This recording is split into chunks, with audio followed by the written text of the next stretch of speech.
G'day guys. Today we're going to be taking a look at a few more NES on a chip Famiclone handhelds. Shortly after ordering mine, a close friend ordered 4 more of their own, and shortly after they arrived, I asked if I was able to have a bit of a play with them. To start off, we have this little black one here. It does have the full 3-inch screen and not the smaller 2.5-inch screen like my other one had. It didn't come with a controller, but it did come with the standard TV out cable and USB cable for charging.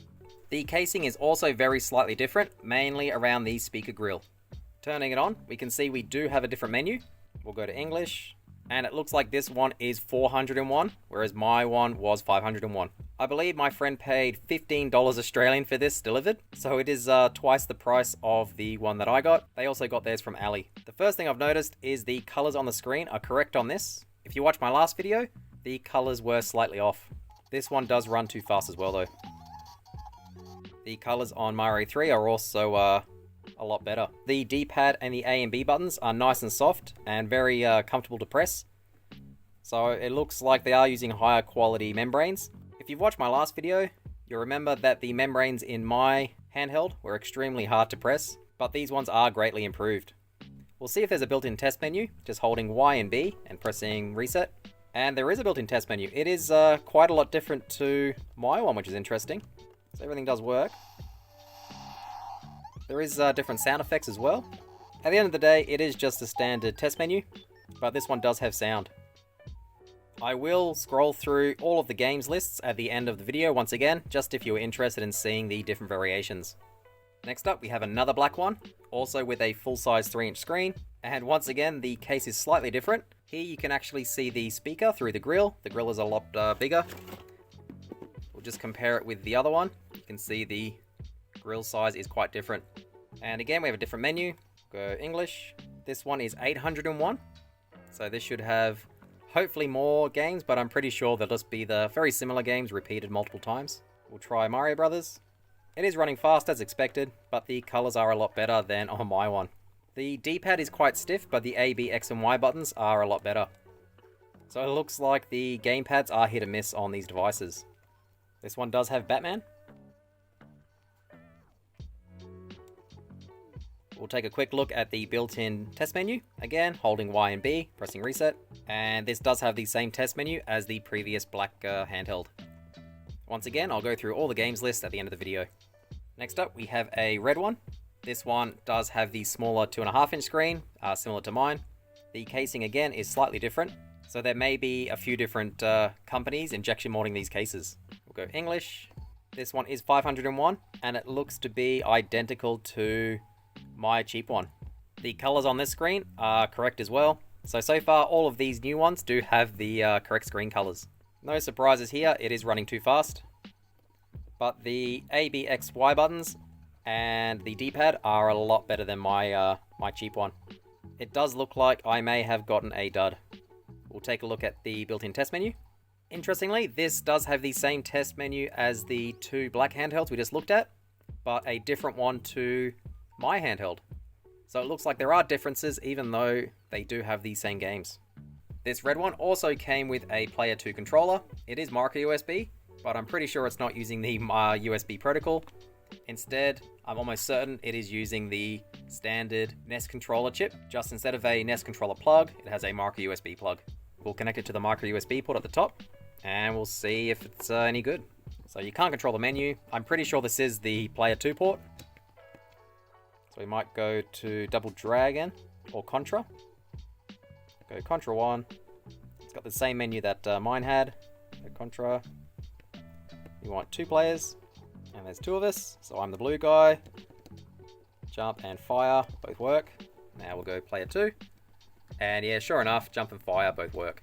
So it looks like the little controller is only for Player 2 and can't be used to control the main system, which is a shame. It would have been handy to use it in conjunction with the TV out to sort of turn it into a miniature TV console, but unfortunately just not possible. We'll also try it on this black console. This is the 801, and sure enough, Player 2 and Player 1. And once again, this is the black one, 401. Let's plug it in. And yep, that's Player 2 and Player 1. So on all 3 consoles, it is just for Player 2. Just for completeness, what would happen if we were to plug the Player 2 controller with the micro USB port into our computer? Now obviously this computer doesn't have a micro USB port, so I'll be using a micro USB to USB-C adapter to plug that in. And also this computer doesn't have a USB-C port, so I'll be using a USB-C to USB-A adapter, plug that in. This adapter does pass through data and not just power. I have tested it with my phone and I am able to copy files to and from it, so that is definitely not the limiting factor here. Plug it in and see what happens. Interestingly, it did detect an unknown USB device. I'm pretty sure that's because the data pins on this are connected to an IC, and yeah, it's not an actual USB device, so that's why we're getting that message. We'll go to details just in case. And obviously it's not communicating since there's no USB controller inside, so it's just showing up as failure. I'm almost certain this is using a standard NES controller chip inside, just with a different connector. If there's any interest, I might ask my friend if he'll let me chop the end of the cable and solder a NES plug onto it, and then we'll bust out our old NES and we'll plug it in and see if it actually works. Last up, we have this very strange looking one. I think they were trying to copy the PSP, but it is a lot smaller. It doesn't have a built-in battery or any USB ports. Instead, it uses 3 AAA batteries. And since there's no USB port, you obviously can't connect a second controller.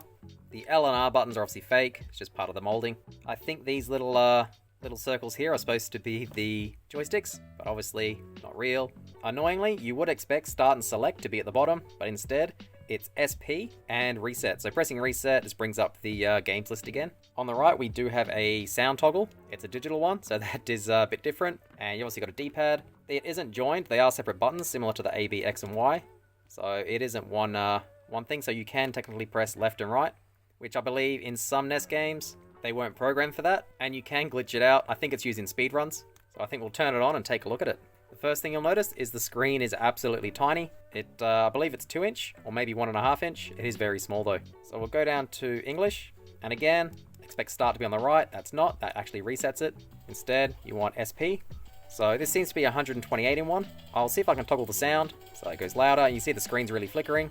Since there's no Mario, I think we will try Super Contra. And that is actually Contra 1, which is interesting. I was expecting Contra 2. Now the buttons aren't labeled A, B, X, Y. Instead they're circle, triangle, square, and X. So similar to a PlayStation or PSP. X is jump, and square is fire. Circle is turbo, and so is triangle. So the buttons on this are actually quite good. Even the D-pad, or the fake D-pad, it is quite comfortable to press. See what happens if you press left and right. Right takes priority. And same as up and down, down takes priority. Just a weird design choice, why they went with buttons instead of a traditional D-pad. We'll see if there's a built-in test menu on this. So we'll hold the equivalent of Y and B and press reset. And there is a key test, it's different again. It has the same background music as the menus, nothing fancy there. So it says key test. So right, down, left, up, turbo A, solid A, B, turbo B. So that's start. The speaker volume button isn't actually mapped in software, so it's not part of the NES. It must be part of a different circuit. And I will press reset just to see what happens. It just resets it. I would say this is easily the worst one of them all. And I believe this was also about $15 or $16 Australian delivered, so it was not cheap. I would try and avoid this where possible. I hope someone out there found this video interesting. Maybe if they were considering buying one of these Famiclone Hanhelds themselves, they might think twice. As mentioned, I will scroll through all of the games on every handheld at the end of the video, just to show what's included, at least on these handhelds. But I think that'll do it for today. If you have any questions or comments, let me know down below. Otherwise, thanks for watching.